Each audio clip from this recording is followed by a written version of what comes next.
আত্তাহিয়াতুর পেছনে এত সুন্দর একটি গল্প তা আমার জানা ছিল না। আমার বিশ্বাস সবার ভালো লাগবে এবং শোনার মনোযোগও বাড়বে ইনশাআল্লাহ। আত্তাহিয়াতু আসলে অনেক গুরুত্বপূর্ণ একটি দোয়া। এই দোয়াটার পেছনে গল্পটা জানার পর সত্যি আমার হৃদয়টা অনেক কোমল হয়ে গেছে।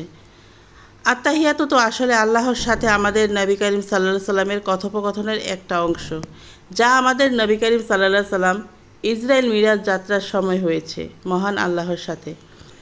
মহানবী সাল্লাল্লাহু সাল্লাম যখন আল্লাহর সাথে কথোপকথন শুরু করে তখন আল্লাহকে আসসালামু আলাইকুম বলেননি, তাহলে কি বলেছিল? কারণ আমরা মহান আল্লাহকে বলতে পারবো না আল্লাহ আপনার উপর শান্তি নাজিল হোক, কারণ আল্লাহ নিজেই পৃথিবীর একমাত্র সকল শান্তির এবং রহমতের উৎপত্তিস্থল।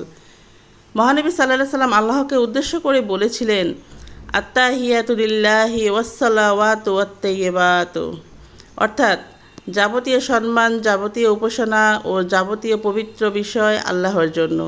উত্তরে মহান আল্লাহ বলেন, আসসালামু আলাইকা আইয়ুহান নাবিয়্যু ওয়া রাহমাতুল্লাহি ওয়া বারাকাতুহু, অর্থাৎ হে নবী, আপনার উপর শান্তি বর্ষিত হোক এবং আল্লাহর অনুগ্রহ ও সমৃদ্ধিসমূহ নাজিল হোক।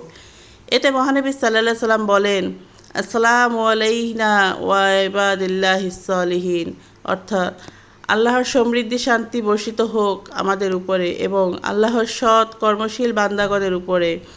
মহান আল্লাহ এবং নবী করিম সাল্লাল্লাহু সাল্লামের এই কথোপকথন শুনে ফেরেশতারা বলে, আবদুহু ওয়া রাসূলুহু, অর্থাৎ আমি সাক্ষ্য দিচ্ছি আল্লাহ ব্যতীত কোনো উপাস্য নেই এবং আমি সাক্ষ্য দিচ্ছি যে মুহাম্মদ সাল্লাল্লাহু সাল্লাম তার বান্দা ও রাসূল।